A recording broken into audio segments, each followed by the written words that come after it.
Unto thee, O Lord, do I lift up my soul.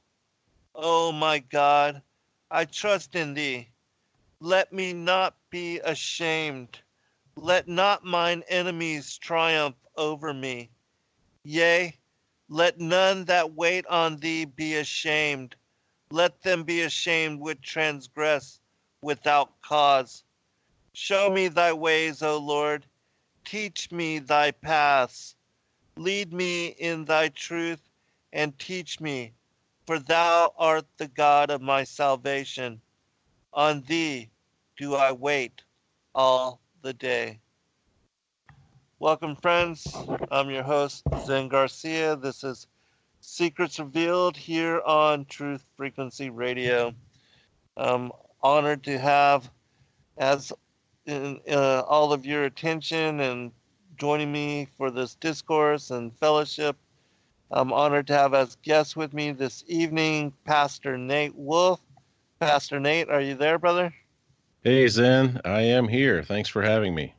Oh, it's a great pleasure, man. Thanks for being on with us. And it's been a little while, and I always appreciate doing shows with you. I have great respect for you and your journey, and Thank you. so I do want to give you a chance to share your website and contact information, and also to let people know about the release of your book, and Yeah. we can talk about that, and also take on the world, because you've been doing a lot of speaking engagements, and Yes. also you are co-host with Robbie Davidson on his show Celebrate Truth. So if you Yeah. would let people know about that as well. Sure. Yeah, Zen, it's been too long. I know it's coming up on like 11. Well, it's coming up on 12 months since I was fired from the church for attending the Take on the World 18 conference. And Robbie and I have been on the radio since January, since the beginning of January. So it just seems like this last 6 or 9 months has just flown by so speedily. But it is good to be with you again. And so I appreciate that. I'll share a few of my links, but my website is firedfortruth.org. That's fired, FOR, truth.org. I've got some links to some videos, my YouTube channel. There also is a button for Patreon support if someone would like to support my ministry monthly. At the top of my website is a Patreon button. You just click on that and you can sign up to participate in that and partner with me in ministry. But my Patreon direct link is www.patreon.com/Nate Wolfe. And I do have a snail mail option. If people want to send something to me, you could email me at nate@firedfortruth.org, nate@firedfortruth.org. And, if you have questions, if you want to send something, I can give you the mailing address for that. But those are the easiest ways to find me. Other than Facebook, I'm on Facebook at Nate Wolfe and then Fired for Truth in parentheses. That helps to distinguish me between the other thousands of Nate and Nathan Wolfes out there on Facebook. But it's really great to connect, with viewers, listeners, supporters, and I always try to return every message as I'm able to. So yeah, thank you for letting me share those links. And then, as many are aware, I am co-hosting with Robbie Davidson each week on revolution.radio. That's Studio A, and that is every Saturday evening from 10 p.m. to midnight Eastern. And we pretty much have guests about every week. In fact, we need to have you on.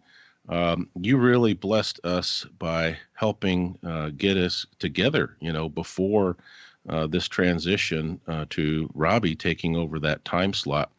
And it was great to be with you and others for a few weeks. And so we thank you so much for helping us get off the ground and helping us connect. And, when I was filling in there, I wasn't expecting Robbie to then say, hey, how would you like to be my full-time co-host? So Right. that was quite a surprise and quite an honor. I was just happy to be on with you guys. And we had a couple of good panels there with Rob Skiba and others. And so that was good stuff coming into the new year.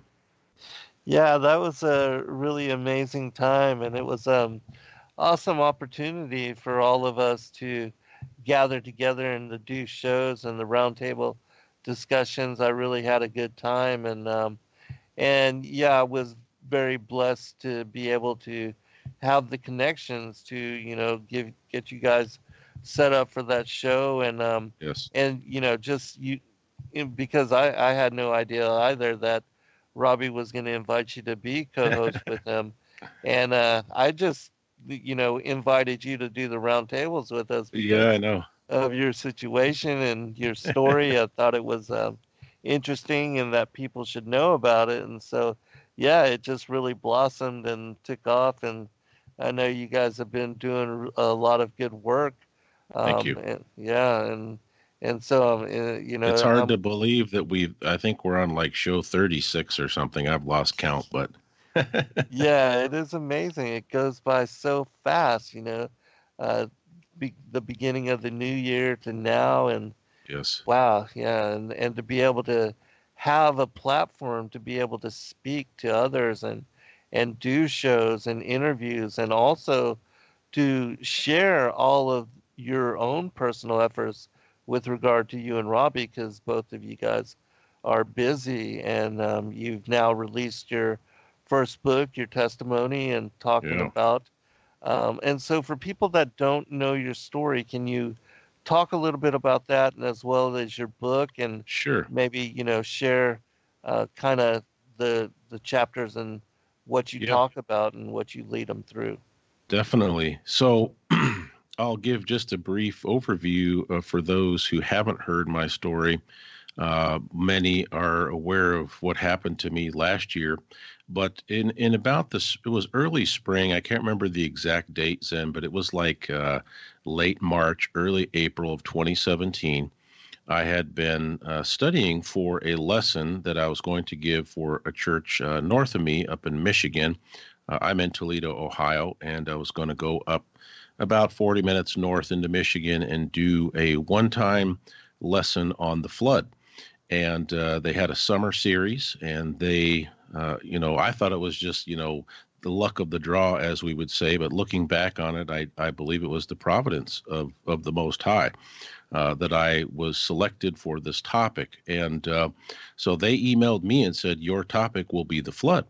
And I was delighted because I thought, wow, that's an interesting topic. And I could have gotten other topics that weren't so fun and exciting, Hmm. but I studied for this topic, and I was several weeks ahead of schedule. So I decided, I'm going to go on YouTube and see if there's any good videos, presentations about the flood.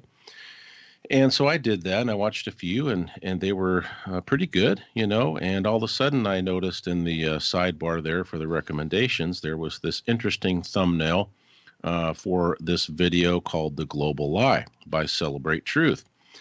And it's interesting, Zen, because the past few months before that time, I had really been thinking a lot about the deception and the lies that were in the world through Right. Satan. And so I had actually done some lessons about truth and deception and the influence and power of Satan, and how even folks in the church, had been duped by Satan. And so when I saw this thumbnail, The Global Lie, I thought, wow, if there's a global lie, I need to know about it, right? I mean, Absolutely. I've been preaching truth for over 25 years at that point, and I thought, okay, well, it looked like it was over an hour long. So I was like, okay, well, if it's truth, it's worth it. So I started watching it, and it caught me off guard, caught me by surprise. And right away, Robbie was giving scripture, and his guests, Rob Skiba and others were in that documentary, and they were giving scripture after scripture after scripture regarding creation and talking about, modern science, scientism, and all these things. And I got to the end and I thought, wow, this is really weird. Like, what am I supposed to do with this? Because I saw the scriptures, what they were showing on the screen were true. But I was thinking, what do I do with this?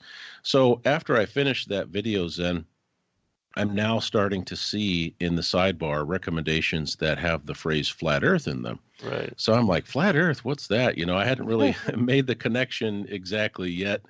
And so I thought, well, I got time. So I started diving down this flat earth topic, and I was just kind of blown away. And I thought, man, I'm going to have to, study this, because if there's even a small chance that this could be true, like, it's worth investigation.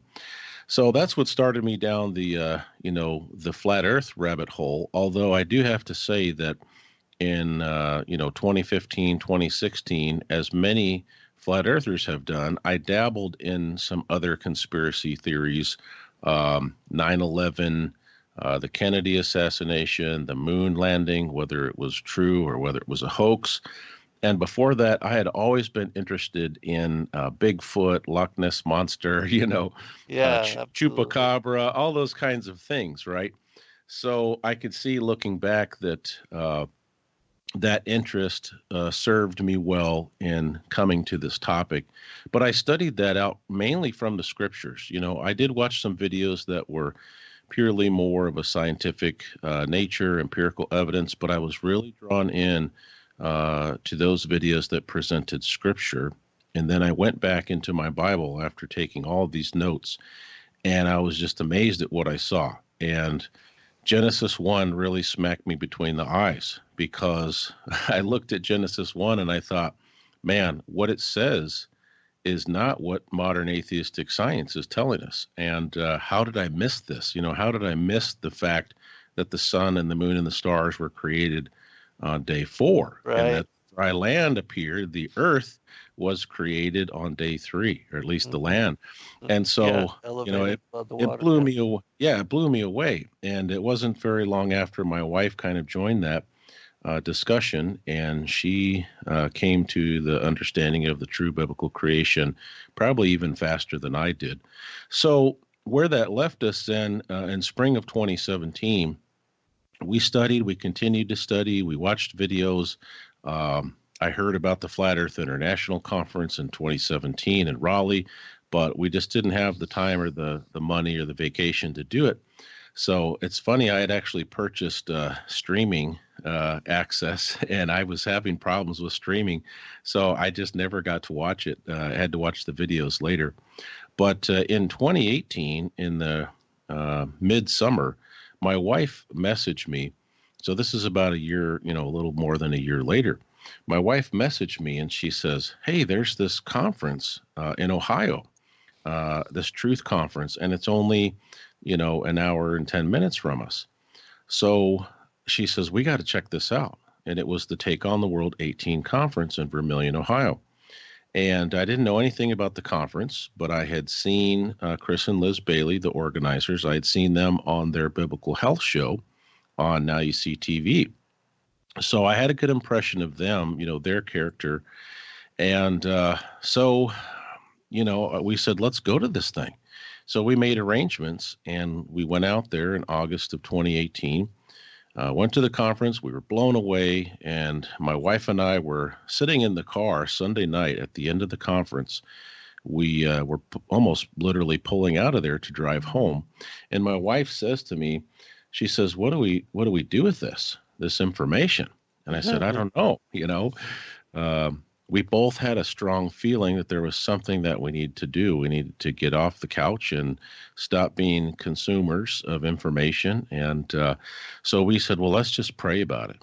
And so we prayed about it fervently, and we decided we'd take about 40 days just to pray, and not take any action, just to see if the Father had some type of leading.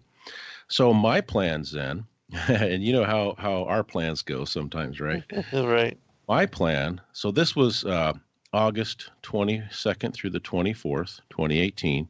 So we prayed that prayer on the 24th of August. And my plan was, hey, we've got a church leadership meeting coming up in early October. I'm just going to pray for a few weeks and maybe broach the subject of Genesis 1 in this meeting.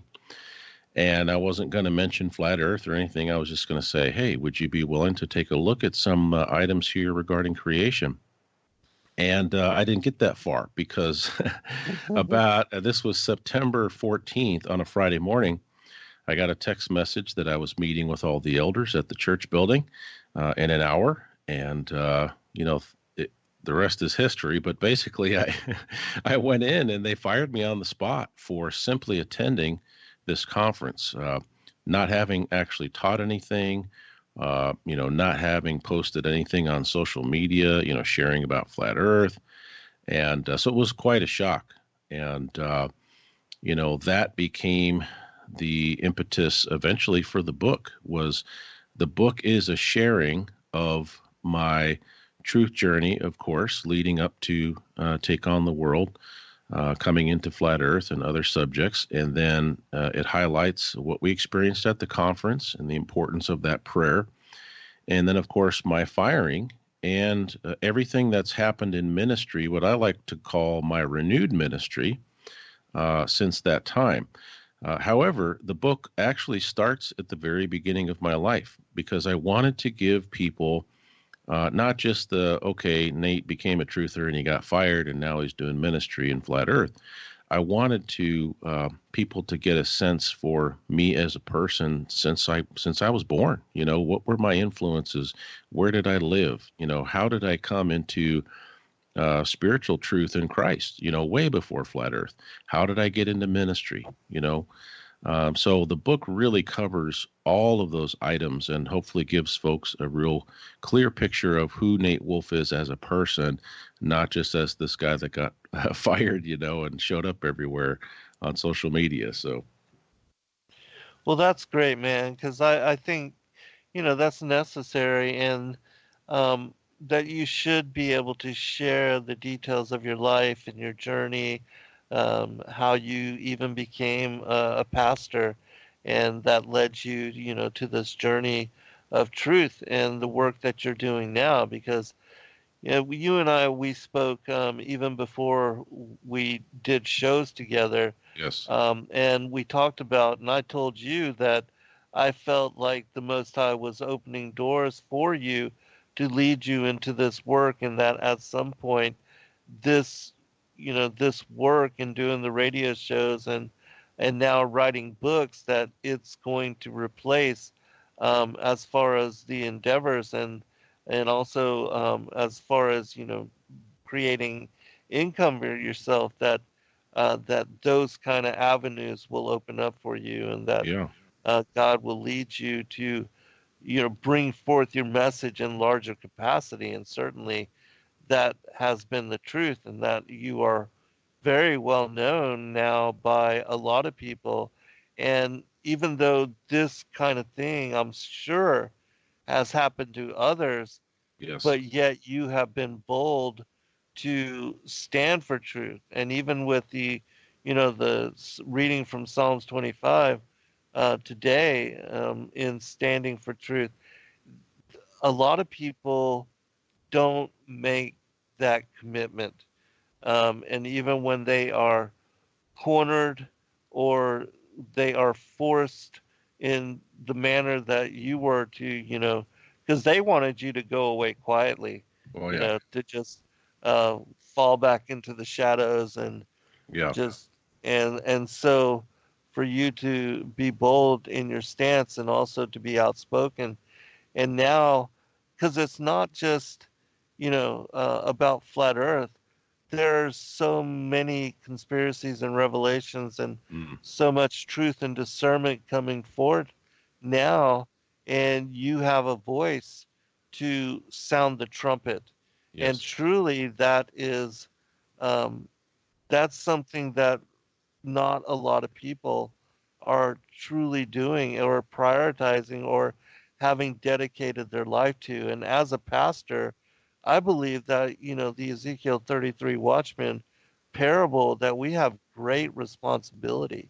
I mean, Yes. I'm not a pastor myself, but, in standing for truth and having committed myself to serving the Most High God, and you being a pastor and having already dedicated your life in that manner, I mean, there's no better way than to do radio and to share um, with a listening audience the things that you are learning, the things that you are discovering, and also incorporating in your walk your journey to awakening.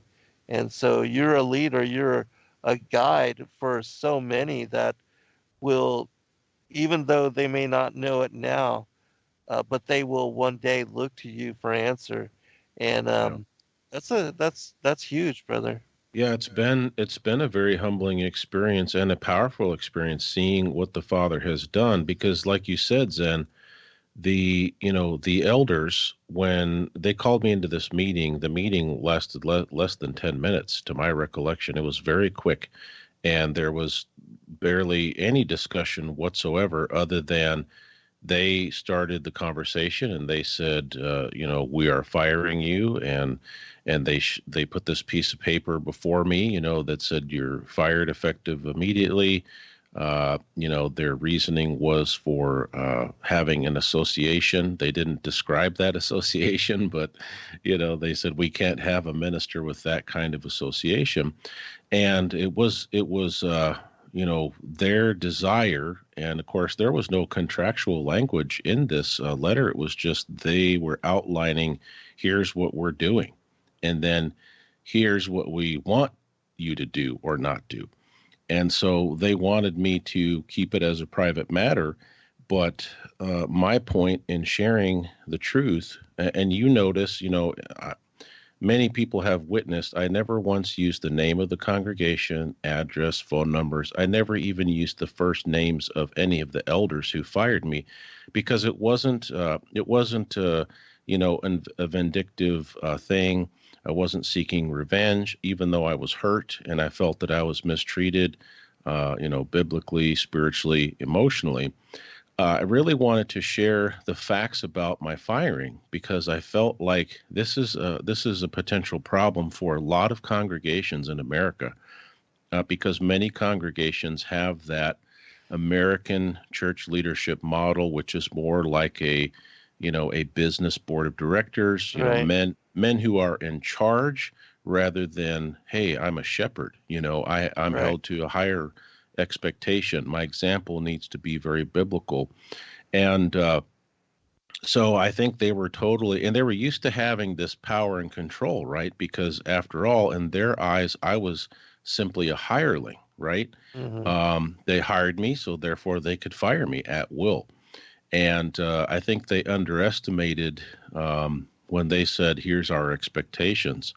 Uh, they underestimated the fact that I would share. They thought, as you said, I would just kind of go quietly.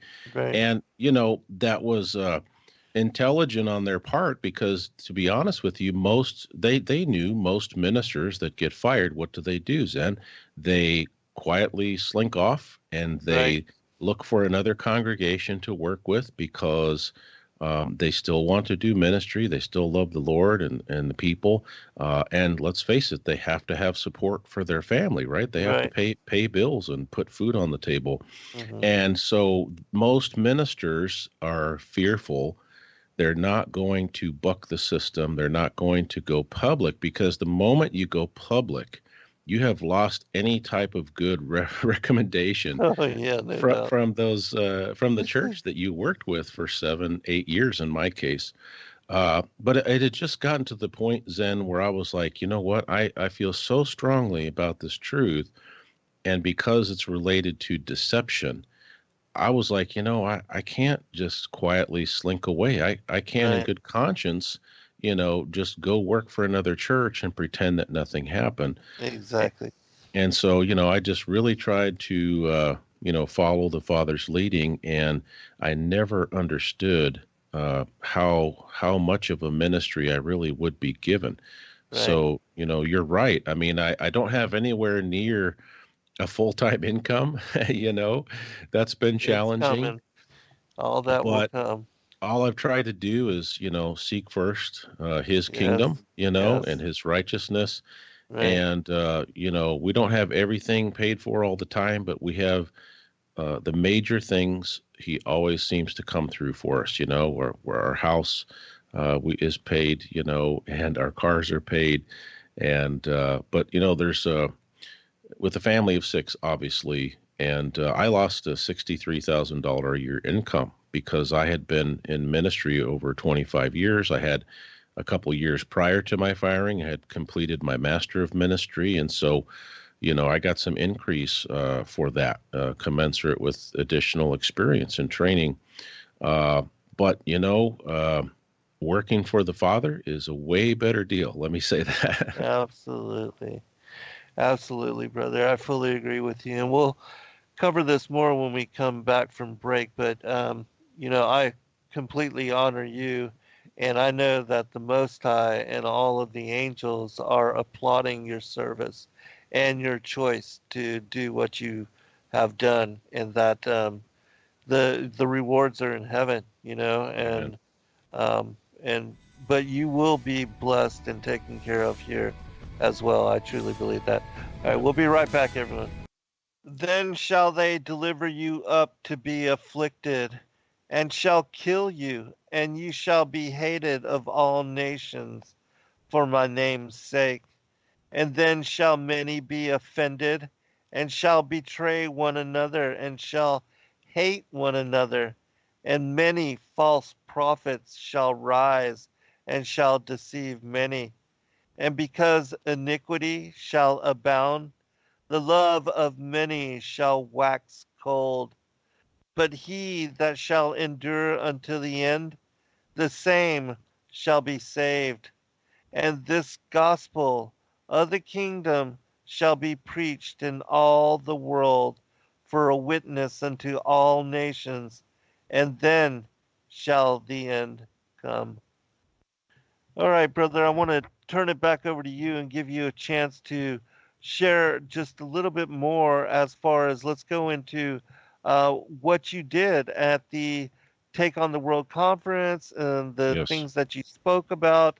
Because I believe that you gave was it three speeches on different Yeah. topics and issues? Yeah. I mean, man, that was a dream come true, Zen. I mean, it would have been a dream come true just to speak in any capacity, to speak a year later at the conference that got you fired. Yeah, right. I mean, that Exactly. has to Yeah. be the Father orchestrating that. Absolutely. I could never do that. And that would have been a blessing just to share, the testimony that I've shared tonight, so far on the radio show. But I was really blessed to have three different teaching spots on each of the three stages. And so, Saturday morning, I really decided I was on the what's called the Cosmos stage, which typically the Cosmos stage, mostly has flat Earth, biblical cosmology related speakers. But I decided to not so much go with, hey, here's Nate's, top 10 biblical cosmology scriptures. But I thought, after a year of being a public figure and suffering this, loss and this, tragedy, at least what I thought was a tragedy originally, in my ministry, I said, I need to do something to, um, you know, encourage people, encourage truthers, Uh-huh. especially those who believe and stand up for the true biblical model. And so I did a lesson that was called Finding Your Way on the Flat Earth. And I started out, I said, what this finding your way on the flat earth presentation is not, it's not, how do we travel on a, plane that's motionless and, all that. I said, it's really more of a, philosophical and, spiritual journey Uh-huh. of how do we cope, with loss? How do we cope with persecution? And, I laid it out and I said, if you stand up for these truths in some way, shape, or form, we're all going to have persecution. And Yeah. I said, it may cost you some of your family members, or some people have lost pretty much all of their immediate family. Some have lost various friendships.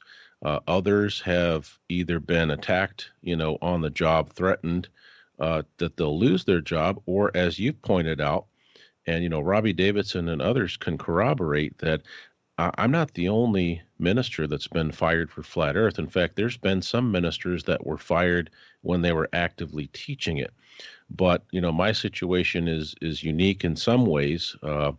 because of the fact that it was such a strong reaction for me simply going to a conference, not having taught it, and then just the way that I was handled. But finding your way on flat Earth was just a way to try to encourage people. And we looked at, people in the scriptures. I said, look, we're in good company. I mean, here's Moses. He has to go to Pharaoh, who was seen as a god on earth. Right. He was the son of Ra. I mean, he Right. was God in the flesh. In their mindset. And so he has to go to him and say, hey, my God says, let my people go. Right. And you've got Jeremiah, who was literally thrown in the pit, a physical Yes. pit, not once Right. but twice. And yet the Father promised him, they will fight against you, but they will not prevail. They will Right. not kill you. And so, I spent some time even sharing about Jesus and how, in the Gospels, it records that even his own family members viewed him as a lunatic, someone who was crazy. So Right. I spent that first presentation Saturday morning really just trying to encourage people and to say, look, you're not alone. You're in good company. There's a precedence here for the Father to be with you as you're sharing these truths. Doesn't mean we're not going to have loss. Many of us have suffered great loss, but there's also blessings, as you said before the break. And so that was the first presentation. And then I did a beach chat, which was very exciting. Basically a smaller venue outside on the patio. You've got about 20 seats there. And it's just a much more Right. intimate, relaxed Q&A, kind of an atmosphere. That was pretty cool. And then Saturday night on the main stage, right after Robbie Davidson, did his Scientism Exposed presentation, I was able to share my testimony of truth and my firing and about the renewed ministry that the Father has given me, and basically all the high points of what that has entailed. And so that was a powerful moment. And at one point, I almost kind of broke down because they literally were standing up and cheering and Awesome. praising the Father. And man, I just about lost it. The outpouring of support, and it really just hit me that you're standing on the stage in a seemingly impossible turn of events. But that was a powerful moment, most of all, Zen, not just for those who supported me this year by prayer and resources and encouragement, but my entire family, my wife and my 4 kids, which are 2 young adults and 2 teenagers, 2 high schoolers. They were all present for most of the weekend, but especially they were all present in the room, and they got to witness, their husband, their dad, after all of these challenges and setbacks and difficult days. They got to see me present that testimony. They got to witness the people, all of those people supporting us and praising the Father, and that was a really special moment. Yeah. um, I'm grateful to Chris and Liz that they allowed me to do that. and Uh-huh. uh, and then I don't know if you heard, news travels fast on the flat Earth, but my third presentation uh, on the faith stage was Sunday morning, and I gave a presentation that was in relation to coming to whole Bible belief, or journey to the Father's truth, as I've also shared it as a title. But as you're aware, most likely, for about 10 months, my wife and I had been praying about and studying things relating to Torah, relating to the Sabbath, relating to the feast days, and a host of other, related subjects.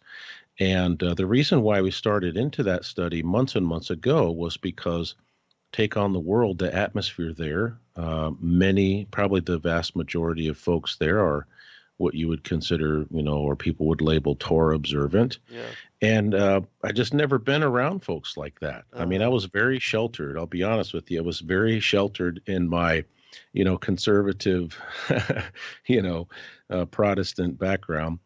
And And so there was something about the vast majority of those folks, their spirit, the joy that they had, that was just intriguing. And so we started, studying these topics. And for months and months, I wrestled with so many things relating to these topics.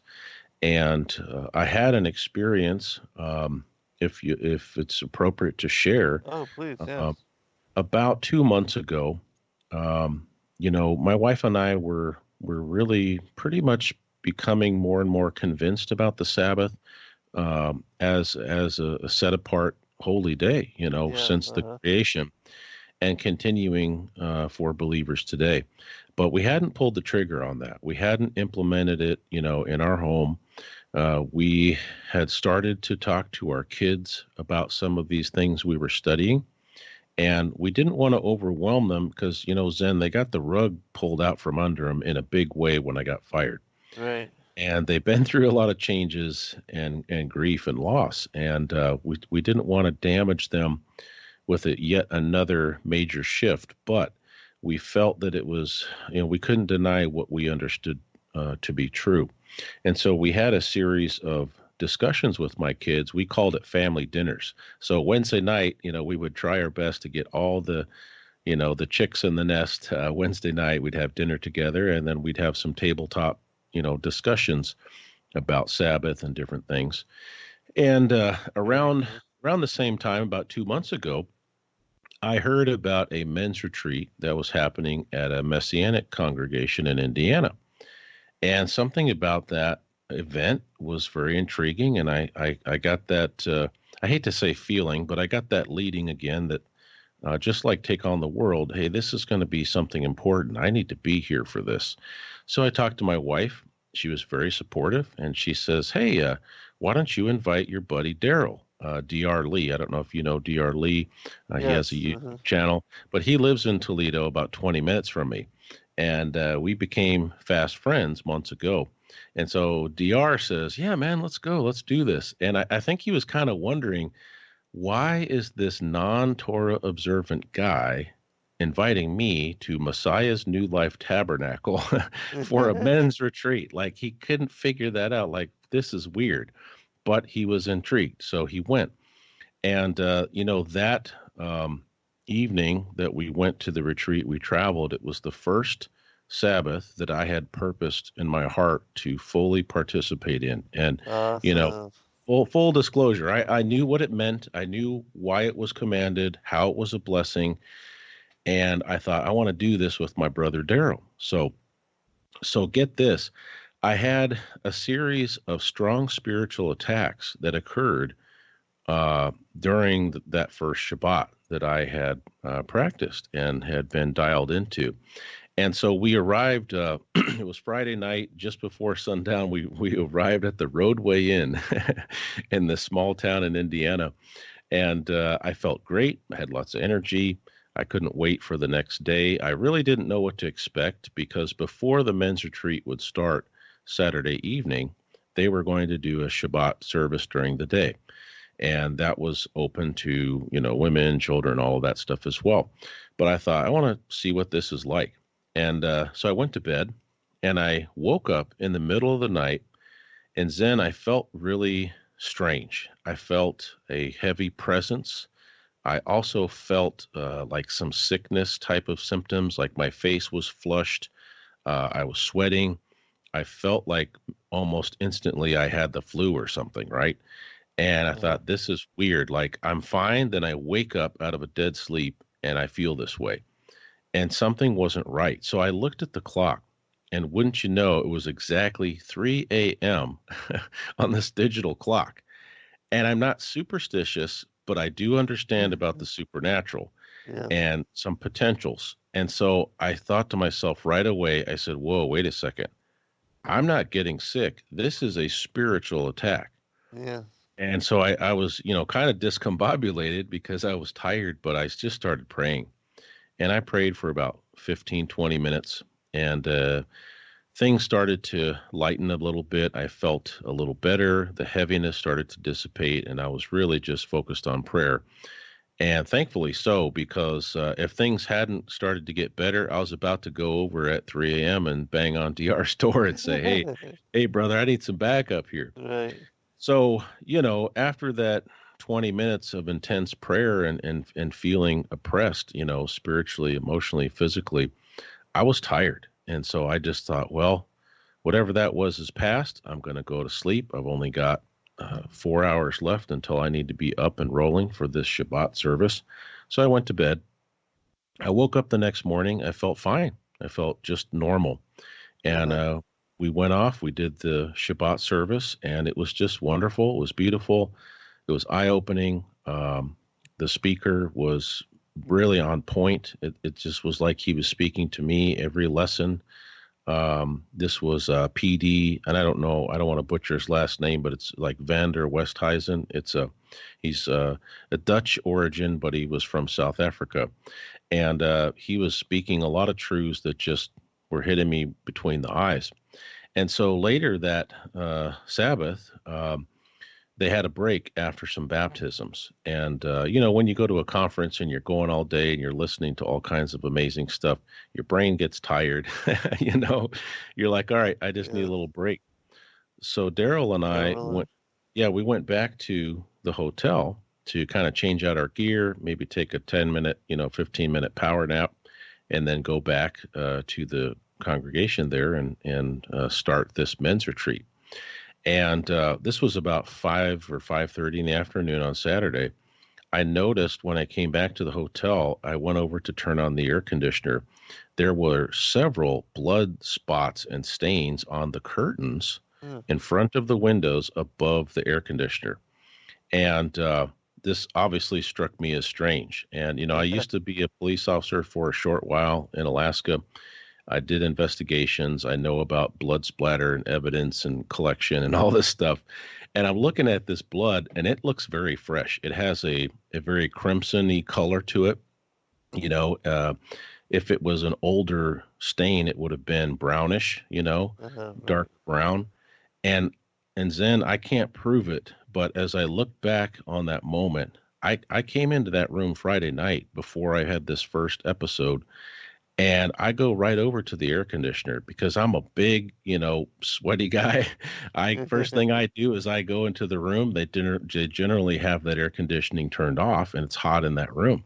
Yeah. And so I know I went over and cranked up that air, and there was no blood on those windows. Those curtains I would have noticed, but I noticed that blood Saturday afternoon, and I kind of got some chills. And I went over and grabbed Dr. and I said, "Man, check this out." And he was like, whoa, taking pictures, taking video. He's like, what is going on? And one of the stains looked like a giant handprint or a face. Oh, And wow. that was really creepy. And I'll have to text you the images. But there was like 6 or 7 spots of blood. There was even blood on the little curtain rods that hung down. But the handprint or the face, whatever that was the creepiest part. And I thought, man, I don't know Yeah. what's going on. I told Dr. I said, well, let's go back to your room and change. I'm going to pray. And I was just reflecting on the day. I was praying. And then all of a sudden, I started to feel that heavy presence again. And it felt like a pressure on my shoulders pushing down on me. And the hair on the back of my neck was up, and all of a sudden I started to have some more physical symptoms. I had an intense immediate asthma attack. It just like hit me out of nowhere. It was like a switch was flipped. And I thought, man, okay, there's something about this room. I got to get out of this room. So I grabbed up my stuff. I went next door and banged on Dr's door. And he came to the door, and I must have freaked him out because he was like, bro, what's going on? Are you okay? I was wheezing heavily, and I'm like, can you hear me? He's like, yeah, what happened? I'm like, I don't know, man. So he saw the blood and then witnessed that second attack. And Zen, as soon as I left that room and I went into his room, the heaviness disappeared. And within a couple of 2, 3 minutes, my breathing was almost back to normal. And he says, Nate, we got to get you out of there. I said, yeah, definitely. He's like, you stay in my room tonight. We're checking you out. And he says to me, because he had paid for both the rooms, he says, give me your card key he says, "What room are you in again?" And I had to think for a second, and then the light bulb came on, and I was like, "Whoa." I was in room 322, Oh my goodness. skull and Wow. bones, Right. Yeah. and we looked at each other, and it was like, it was like in the Scooby-Doo cartoons, when they realize something's bad, and Scooby looks at Velma or something, and they're like, "Whoa," it was like 322, like, this, Right. what is going on here? So we Yeah, went no down doubt. to the desk, and it was a very nice but clueless gal at the desk. And DR says, "Hey, what's the history on that room 322?" And she's like, "What?" And he's like, "You've had any weird experiences?" She's like, "No." And so we showed her pictures of the blood. And needless to say, I checked out of there. Uh-huh. And so, the next day we finished up the retreat. It was powerful. There was some prayer sessions that were eye-opening to me. And I just felt like, man, I know why I came here.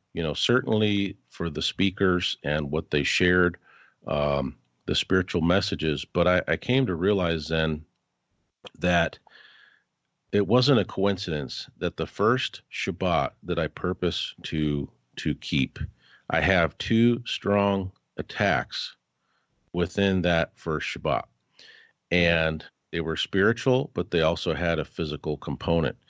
And I realized that there was a reason for me to be at this weekend event, and that Satan did not want me there. He was trying to scare me off. He was trying to get me sick so I would stay at the hotel or say, "Hey, Daryl, man, I got to go back to Toledo." But we pressed on. And the drive home, we just had a lot to talk about, as you could imagine. Um, and so I came to another conclusion, was that I've been doing all this seeking, but I really felt in my heart already convicted of the Sabbath, convicted of other commandments and of aspects of the feasts. And so I said, man, what am I waiting for? And then immediately I thought of those who would attack me viciously as soon as the information came out. But you know what? The second confirmation was I was well aware of that and prepared for it, but I didn't have any fear about it. Yes. And that's when I knew this is truth, and I need Right. to obey it. I need to follow Yes. it. I need to teach it. And so there were many confirmations on that weekend, and that was really the subject of my Sunday morning Take on the World talk. Awesome. It's my journey to the Father's truth, and so I just shared that testimony with the folks there, and it was wonderful. It was powerful. That's great.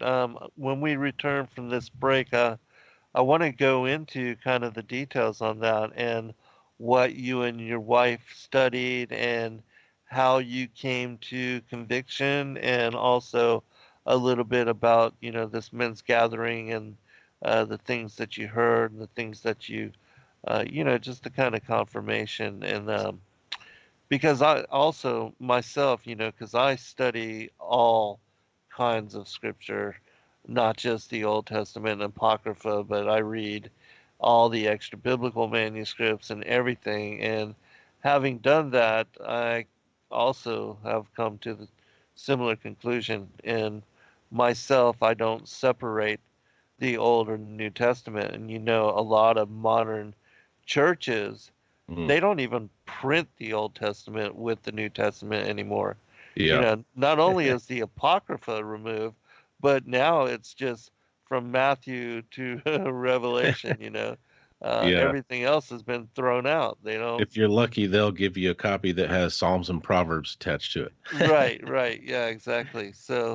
Um, so yeah, and in my opinion, again, in wanting to know the fullness of the story, you have to start at the beginning, Yes. and go to the end. So otherwise, you're just watching the end of the movie, and you have no idea Mm, as to how things got set up and how things led to even, the fact that Christ fulfilled the Father's feast. I yeah. mean, most people don't even understand that. And it's so very important. Like when John said, "Behold the Lamb that takes away the sins of the world." Most mainstream Christians have no idea the context of what he's talking about there, Yeah. and it's so very important, so critical. And the fact that Christ did fulfill the Levitical feast days, in my mind, shows that the Old and the New Testament and he and the Father are one, that you can't separate, even though he said, and we are, yes, under new covenant, but still he did not come to destroy the law, Yes. but to fulfill it. And so these are some of the things that we'll talk about when we come back for second hour. But Awesome.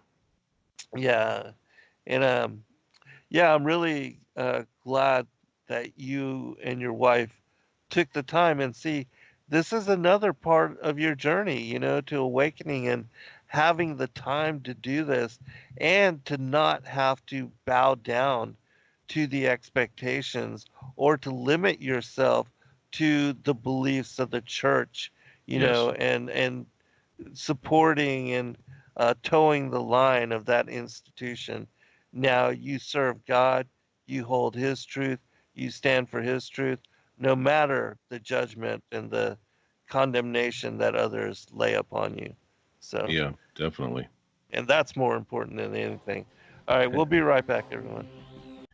All right, welcome back, everybody, for second hour. I'm your host, Zen Garcia. This is Secrets Field here on Truth Frequency Radio.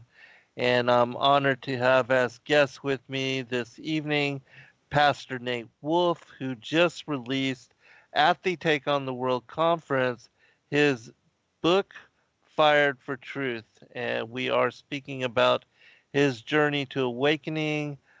We will go into some of the biblical cosmology stuff very shortly, but we are talking about his coming to discernment on the importance of honoring Sabbath, which, being the fourth commandment. I think it's definitely something that the Most High expects us to at least acknowledge, and to, and I believe that the reason why we were given a day of rest is to separate us from the mundane, from the carnal aspects of this world, from our regular roles in lives and careers and the jobs that we do to make money to support our families and to continue our existence here within the matrix, but that he wants us to at least on that one day, not just to have rest, and even though yes, that's important and balance is important, but I believe God wanted us to have chance and time to worship, to revere, to acknowledge, and to give focus to Him and to His Word and the study of His Word, because, in my opinion, it's in that manner that we develop more profound and deeper relationship with the Godhead, and that we come to know the truth of even why Yahushua had to come into mortal form in order to rectify the fall and to restore Adam, Eve, and humanity to our former estate and to what will be salvation through him. And so, and if you don't understand that, you're missing out on the whole reason for our being here in this world and at this time. And that, eternity through him is the most important focus for why we are here and who we are and what all of this is truly about, in my opinion. And so, um, Amen. yeah, so let me turn it back over to you, Pastor Nate. And if you would, tell us about your study with you and your wife, and then the discussions that you had, and why it was that you believe that, Sabbath and the feast days and things Yeah. of that nature, and anything else that you'd like to, mention why you believe now that those things are important, um, yeah, as far as our walks and our journeys Yeah. as Christians, because Christians being disciples unto Christ, followers of Christ, believers in the Savior Messiah. Yeah. Yeah. Thank you for giving me an opportunity to share about that. It's interesting, Zen, before I came to the whole understanding of the true biblical cosmology, there was a verse in a chapter of Acts, the book of Acts, that I came across one day and I was just examining some stuff and I decided to look into some of the original Greek language, and it was in reference to Acts chapter 20, verse 7, where it says, upon the first day of the week, this is in English in the King James, upon the first day of the week, when the disciples came together to break bread, Paul preached unto them, ready to depart on the morrow, and continued his speech until midnight. And most of us know that's when the young man Eutychus fell out of sleep and fell out of the window there. Paul preaching to midnight. So there's quite a bit, to unpack in that chapter. But, I was preaching and part of a fellowship for, over 25 years that really, fixated on this verse, the first day of the week, being Sunday worship. And as I was looking, and I don't know what really caused me at the time, I believe it was the providence again of the Father. But at the time, I was just curious. And so I was looking into some of the Greek. And I noticed that the word there in that verse was Sabbaton. And you don't have to be a Greek expert, which I'm not, to recognize the word Sabbath in there, Sabbaton, Sabbath. And I thought, why does it have the word Sabbath in the Greek, but in the English it says upon the first day of the week? And of course, as you're aware, there's some commentary gymnastics that people will, they'll find in a lot of the commentaries explaining that. Well, it's what they call a Senite, or just a designation of which day from the Sabbath are we talking about during the week. But if you notice in the King James, the word day is in italics, which indicates to the reader, an aware reader, that word day is not in the original language. It was inserted right in the text to what, as they say, make the meaning more clear, right? But as you also are aware, inserting things into text can give you some trouble. Right. It can mislead. It can even purposefully deceive. Yeah. And so I struggled with that, Zen, and I'm like, well, okay, the commentators say this, and they're smarter than me, and they have more, degrees than a thermometer, and, I'm just a local preacher. So I didn't know what to do with that. And so I kind of just was like, well, something doesn't add up. But I couldn't figure it out. And I was really just kind of on my own little island there on this point. And so I got a little frustrated, and I kind of just, decided, well, I don't know, forget it. I move on. So I continued, as a minister and doing my Sunday thing. And then, as I shared before the break, with my wife and I praying and studying about these things, we prayed to the Father. Are these things true? We've missed, we realize we missed some truth on other things. Is this potentially truth? And so the scriptures that really jumped out to us on that, Zen, again, the first couple chapters of Genesis, obviously looking at flat earth, Genesis 1 was paramount, and I know we'll get to that. But regarding Sabbath, I was reading Genesis chapter 2. Verse 1, thus the heavens and the earth were finished, and all the host of them.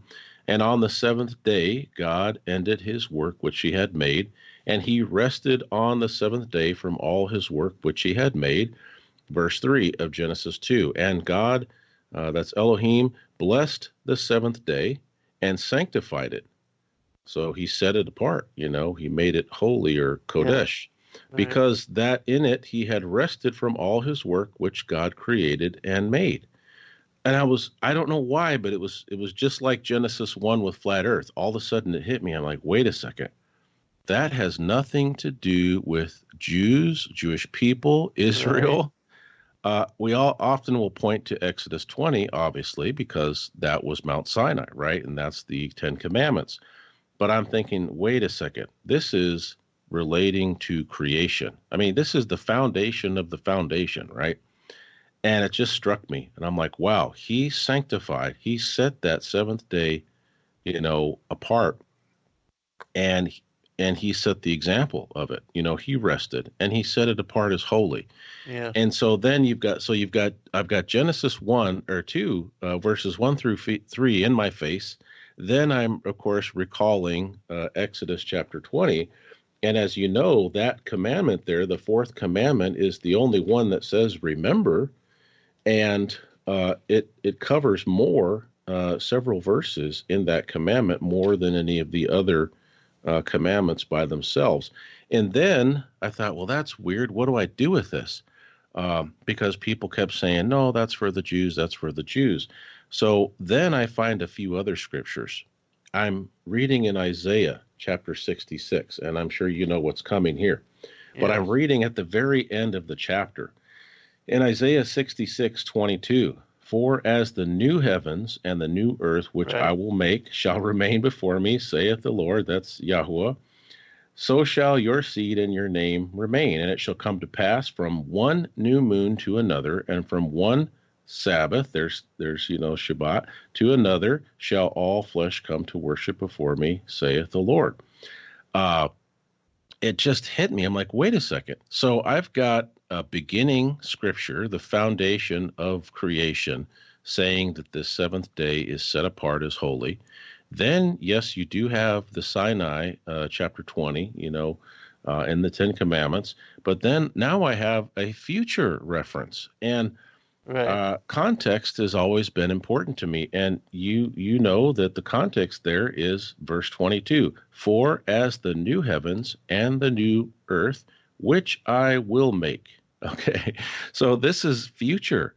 And I'm sitting Yes. there and I'm going to myself, wait a second. We're not in the new heavens and the new earth. What are they doing keeping the Sabbath? So I came full circle back to Acts chapter 20 verse 7, and I came across by I don't believe it was a coincidence, but I came across one of Rob's shorter, it was like a 22 or 23-minute video where he addresses this Sabbaton in this verse. And then all of a sudden, what he was saying was making sense. And I'm thinking, wait a second, we've been on the same journey. What he saw was the same thing that I saw, only I didn't know what to do with it. And then, of course, in relation to the Sabbath, man wasn't made for Sabbath, but Sabbath was made for man. And isn't it interesting that it doesn't say Jews or Israel? It says man, right? Right. So I just continued to be blown away on this in this vein, and then of course you even have there's so many more scriptures, but another scripture relating to the commandments jumped out at me in Revelation chapter 14, verse 12.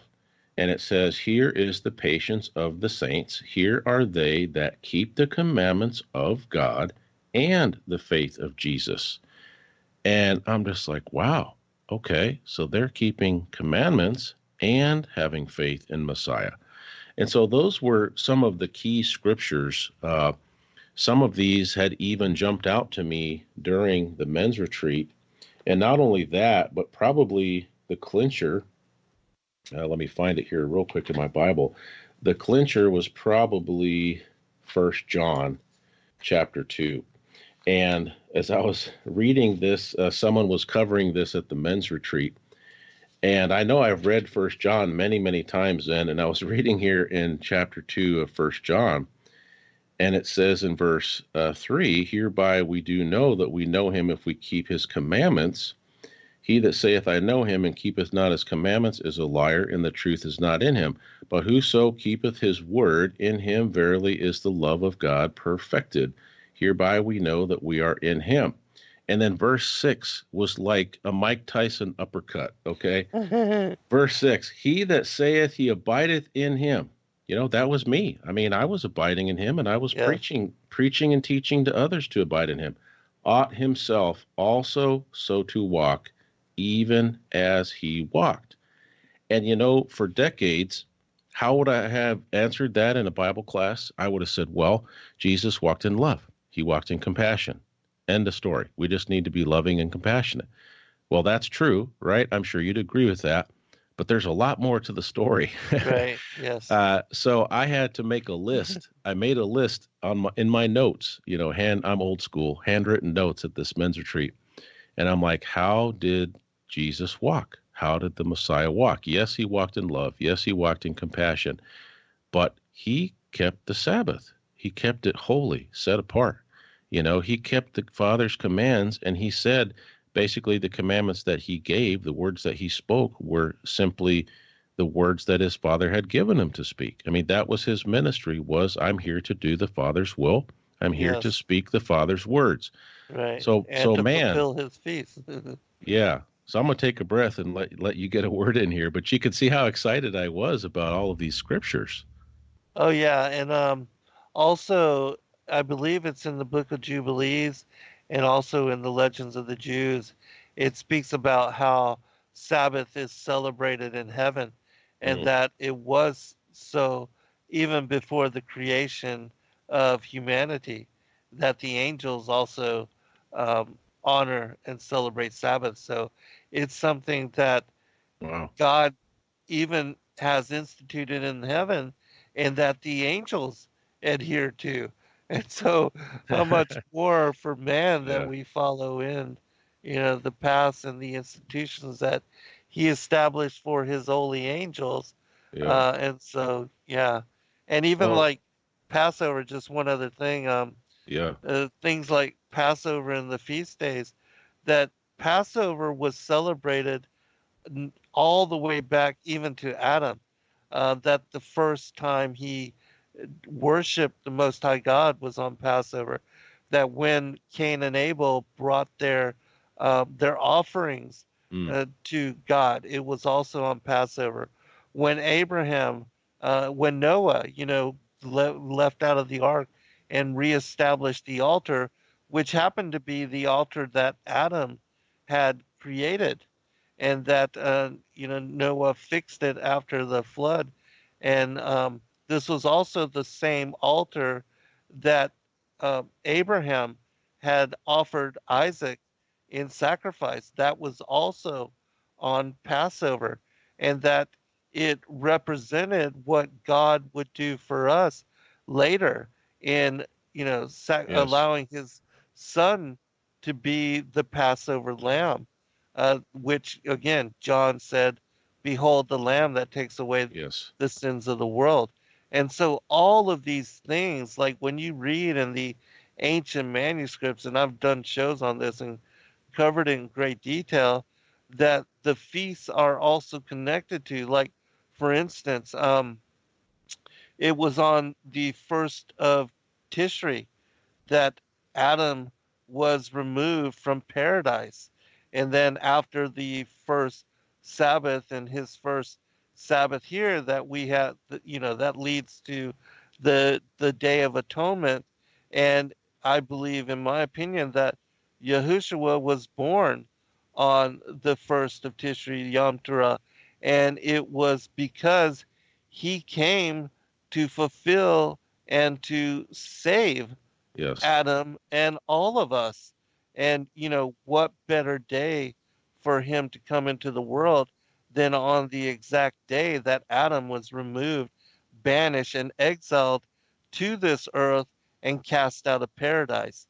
I mean, yeah, and so all of these things, and there's a passage in the Legends of the Patriarchs and the Prophets that also refer to and confirm that the three remaining fall feasts that Yahushua will return on the Feast of Trumpets, and that it yes, is on that day that the seventh trump will be sounded, that the church will be gathered and protected from the wrath of God that would be poured out on the wicked and those not written into the books of life, and then he'll take his judgment seat on the for Yom Kippur, which is the Day of Atonement, and then what John saw as far as the New Jerusalem descending out of the heavens, that it will be the harvest for the Day of Atonement and the judgment of who will be numbered and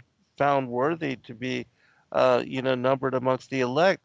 that determination will then allow those that are worthy to enter into New Jerusalem for the millennial reign. And so all of these things are connected to the feast days, you know.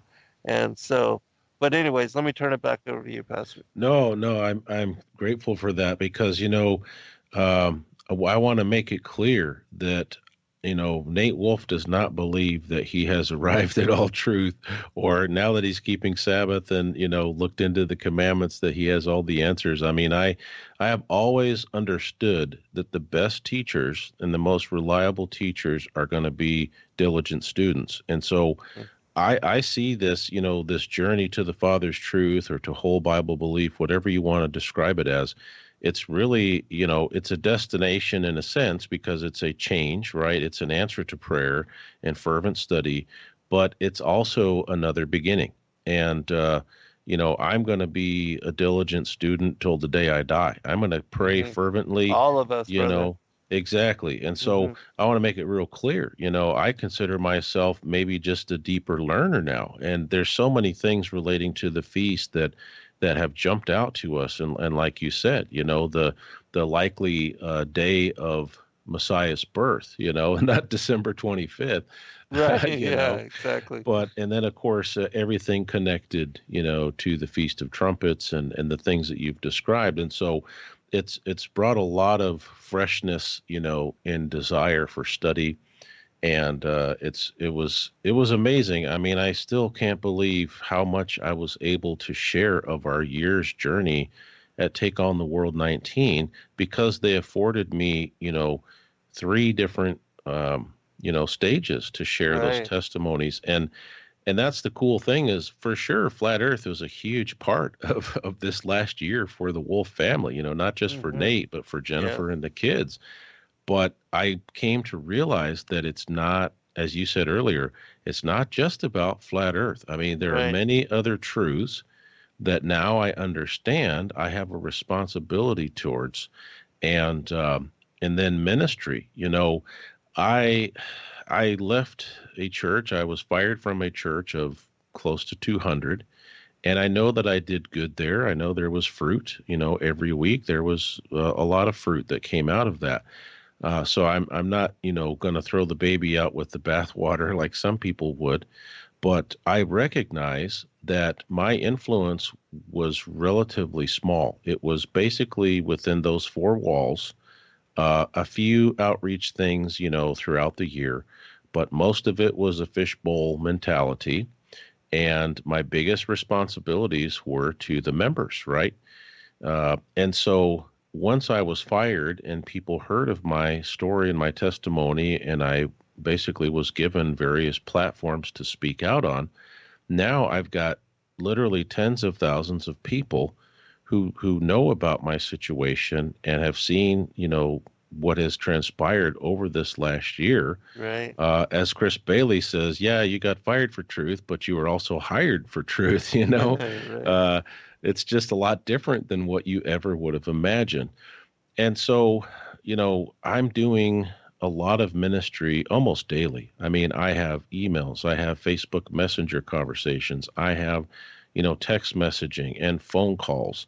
And I know there's going to come a time where I'm not going to be able to get to everything, all the time. But Yes. right now, I'm working hard to try to, engage with every person that reaches out to me, at least in a small way. And I've had the privilege of studying with people across the nation. I've traveled and baptized many people. And so I realize now that my influence and my potential ministry is so much more than it was before. Yes. And I didn't realize that when I got fired initially. I was kind of short-sighted in that, um, but everything that's taken place this last year uh, has just been amazing. And it's not official yet, but I think it's safe to say there is a certain conference in the northwest corner of Arkansas that is attached to a verse in Isaiah chapter 46, verse 10. And they have invited me to their conference in the end of February to share about this journey to the Father's truth. Awesome. And perhaps a second speaking slot will be developed for me to share again at this conference. So I'll let them make the official announcement, but man, I just can't believe what the Father is doing. And you know, as you understand, it is kind of scary when you have all of this ministry, but you don't necessarily have all the support that you need to provide various needs of your family. And so Right. things have been getting better. More people are supporting. Folks have purchased my book, and so things are picking up. And I really believe that if I stay focused on the kingdom, those other things will come. Absolutely. And I don't know if I shared this with you before, Zen, or maybe you've heard this on some of the things I've shared online or through the radio, but I went through a period of time months ago where for several months, I was applying for different jobs. And I applied for master's levels jobs. I applied for middle range jobs. I applied for even jobs that were really, and I don't mean this to sound prideful, but just they were way below what my experience in education was. Right. Um, and I couldn't buy a job. And I thought to myself, well, why can't I get a job? Like I need to provide for my family. The flesh was saying, hey, what about next month? Yeah, we got support this month, but what if it doesn't come in next month? And I came to a realization one day that I believed it was the Father that was blocking me from having these jobs. Yes. Yes. Because, yes, the job would have brought in more steady income, right? It would have given myself and my wife and my kids more peace of mind, more financial security, but it would have interrupted my ministry. Absolutely. Hold on, brother. We'll Right. pick it up on the other side. We'll be right back, everyone. Welcome back, everybody, for final segment.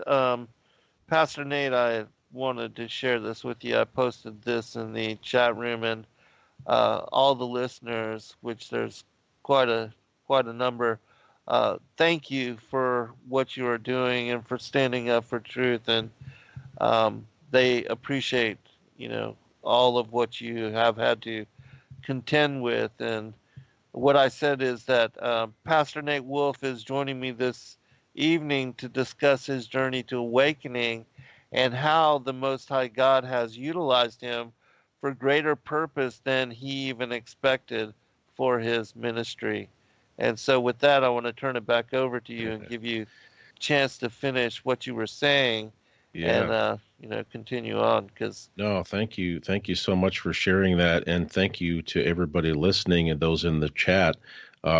Yeah, I was so excited about being on air with you. I forgot all about the chat. So my apologies. But I really wanted to make sure that I was very focused in sharing with you. Um, and I don't multitask very well. A lot of times when I'm yeah, listening it can be a to distraction. Yeah, a lot of times when I'll tune in, to various shows on TFR, sometimes I will jump in the chat, but at that point I'm just a keyboard warrior, so I don't have to focus on, commercial breaks and trying to share. So thank you so much, for prefacing that, and for those in the chat, I really appreciate it, all of the support. Um, but yeah, I never understood how broad of a scope this would be. And, you know, I've had this question asked to me, Zen, many, many times, well, why don't you start a flat earth church? Why didn't you, you got fired, but why didn't you immediately start some truther congregation? And if that's the Father's will, you better believe Nate Wolfe will be starting some type of a congregation. But I just haven't felt that to this point, right? It's always been, and it still is in the back of my mind, a distinct possibility. I do pray about it occasionally. I know others have, engaged me on that topic. Uh, One of my Facebook friends, David, he was in the chat earlier, the premiere that Robbie and I had of our radio show with Mark Sargent, and he was bugging me in the chat saying, "Hey Nate, when are you going to start a flat Earth church, man?" you know, and here's my response to that. That may happen. If it does, it'll be directed and instigated by the Father. Yes. Uh, you know, and I'll do everything in my power and ability to make that happen if that's His will. So pray for me in that, because I don't want to miss something important. But as you've stated already, I believe at least this first year since my firing, that not only did the Father raise me up to speak out on these truths and give me these wonderful opportunities through radio and social media and YouTube, even as challenging sometimes and as frustrating as YouTube is, uh, as you're well aware, it Right. still is an avenue that I've been blessed to use. And Yes. I, with that, not just the speaking, but as I said, I really felt like He called me to be a minister, right, to those in the truth community. And so I've been so busy in between all of these other things, creating content, traveling, speaking, doing meetups, going to conferences. Uh, in between all of those things, I have done a lot of one on one ministry. I've had the opportunity to encourage people. I've been able to offer, counsel, spiritual counsel, occasionally.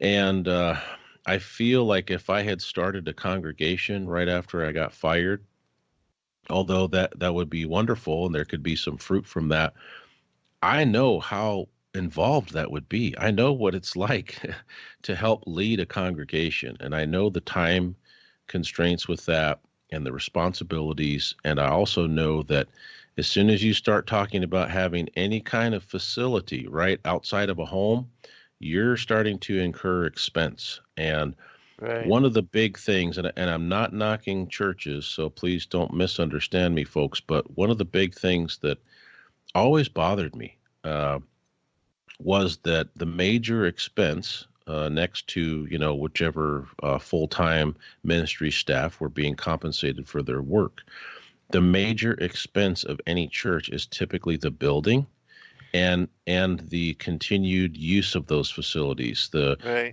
repairs, maintenance, replacing carpets, replacing pews, replacing sound systems, technology.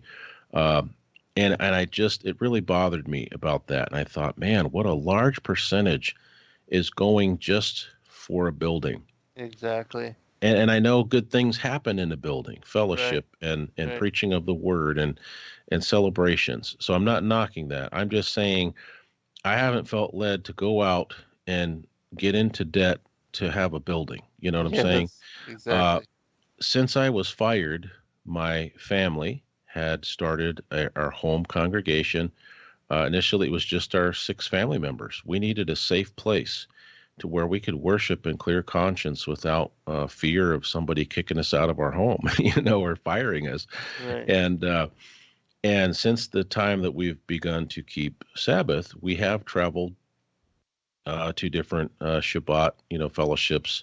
And it may be in the future that I end up deciding to do something specifically with a Shabbat fellowship. So, those things I believe are still being prayed about, explored. But honestly, I had someone offer me money. Okay. Within the first few weeks of when I got fired, I had somebody in Michigan said, "Hey, I can take an early retirement right now and I can get a lump sum of cash and I'll give you $15,000 to go start a church." And as tempting as that was, I thought it just didn't feel like it was spirit led, right? I'm Uh-huh. not saying his desire wasn't spirit filled. I'm just saying, Right. okay, why do I want to take this $15,000 and go start a congregation when I didn't have any leading from the Father on that? Right. Uh, and also, if it had been confirmed by several other sources, then perhaps I would have really taken a serious look at that. But at the time, it was this one man, who had a plan, and then there was hundreds of people bugging me on social media. But it really didn't feel like it was the Father saying, "Yes, Nate, you need to get moving on this. What are you waiting Right. for?" Right. So, so anyway, I'm still open to those things.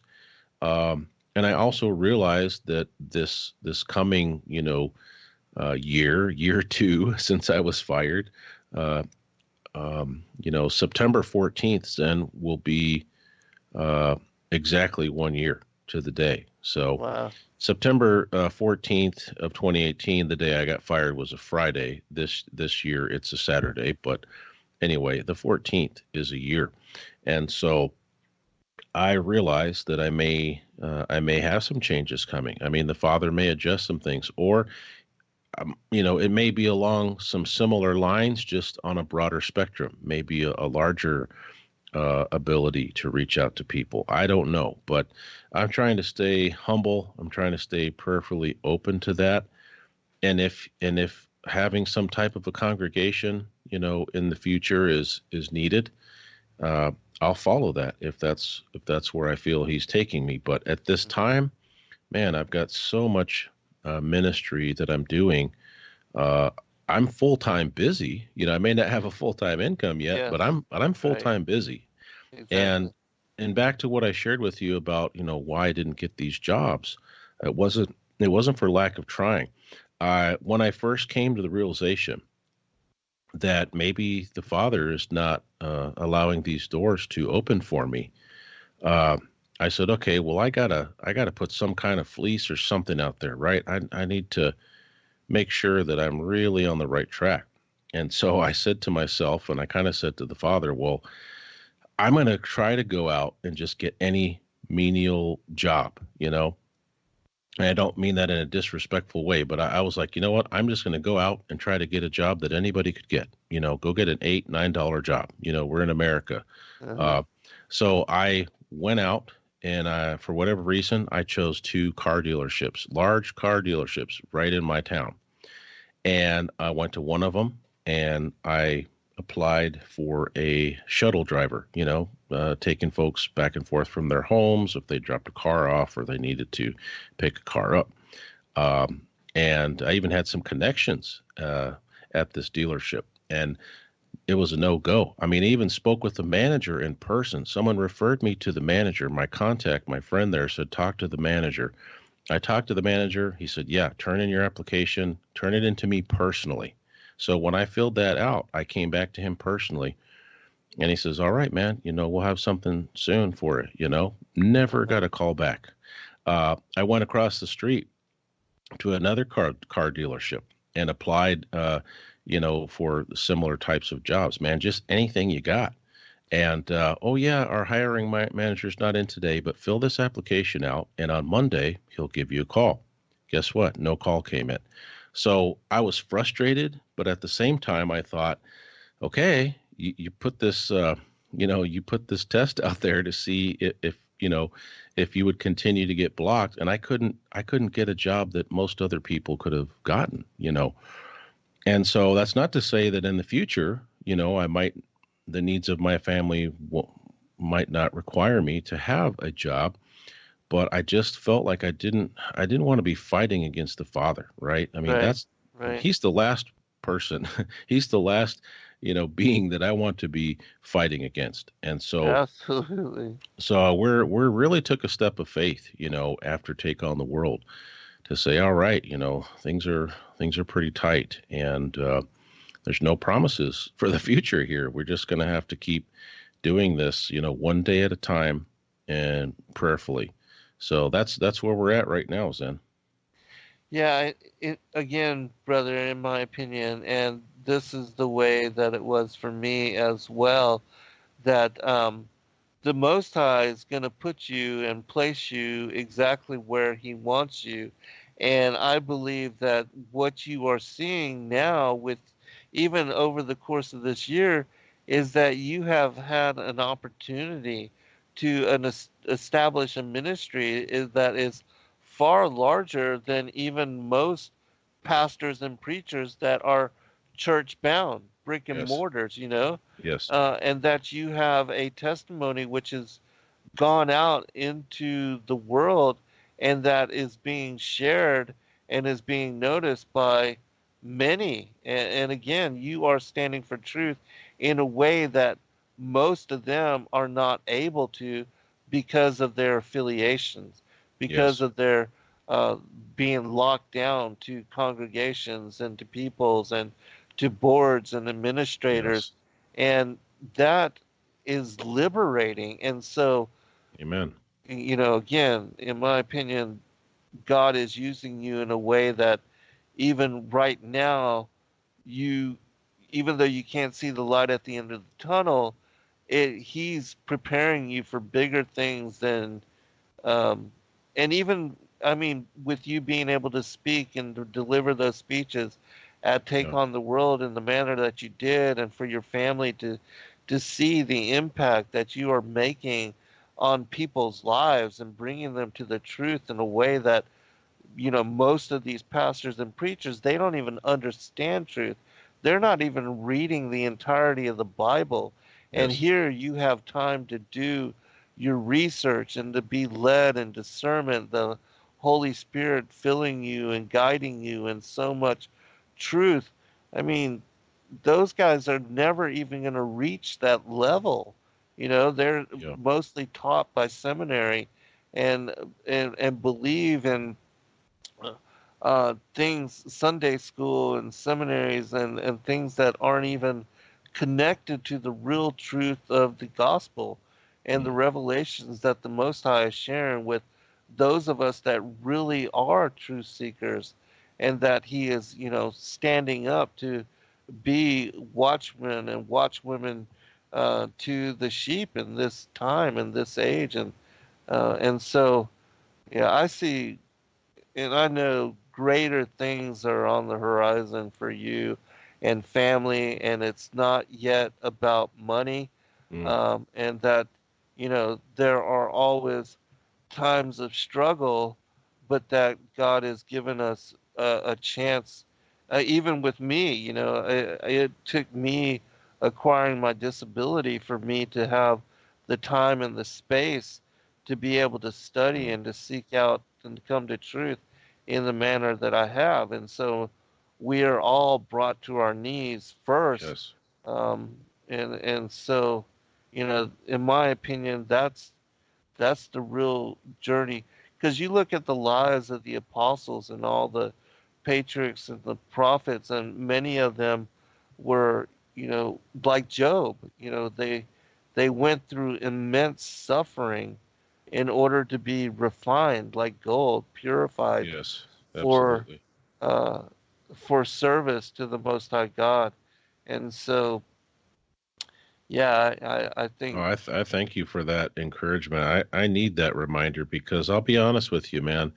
As you know, you go to conferences and you have a chance to speak and share testimony, and you've got hundreds of people that are encouraging you, and some people just stop me in the middle of the hall and say, hey, can we pray for you? And you have all of that, and then after after the conference is over, you still have your encouragers, but I'm saying, like, there's this big, almost like this letdown, right? You're kind of like, oh.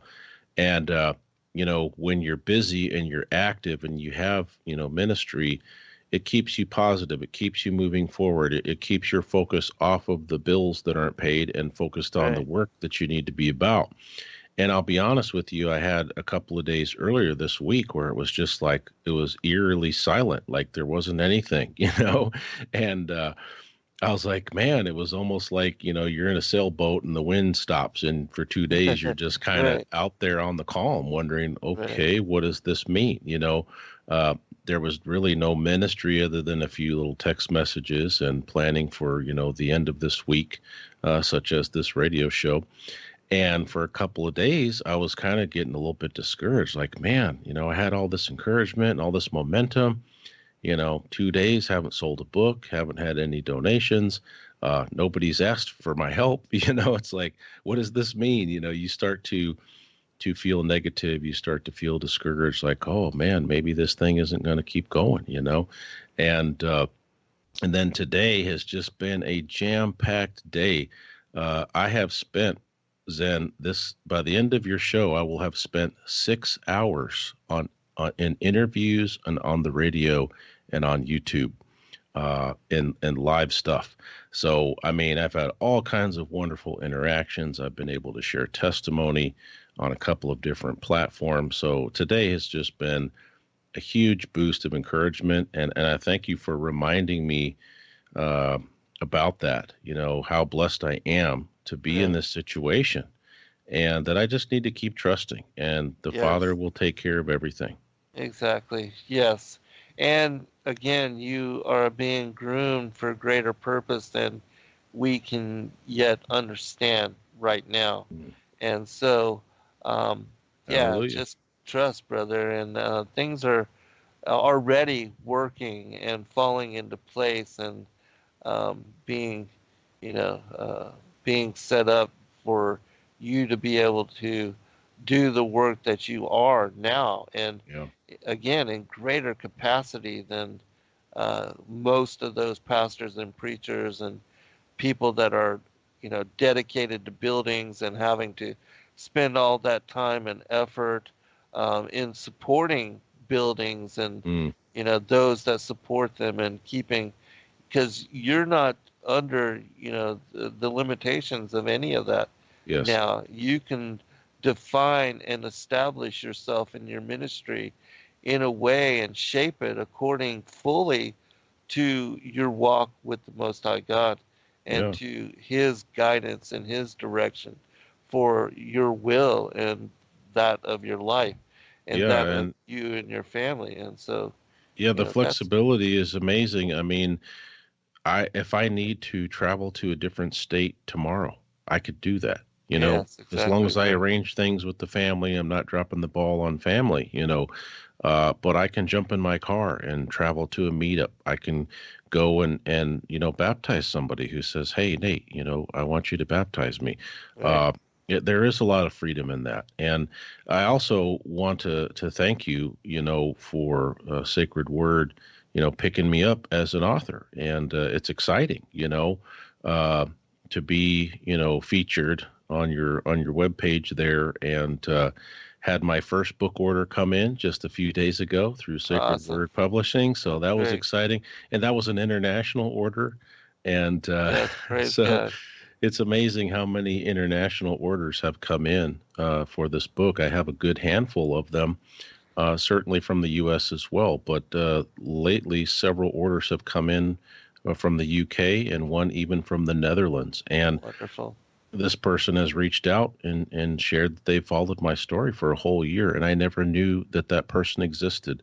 So Exactly. yeah, I greatly appreciate the connection and the support that you guys have given me for months.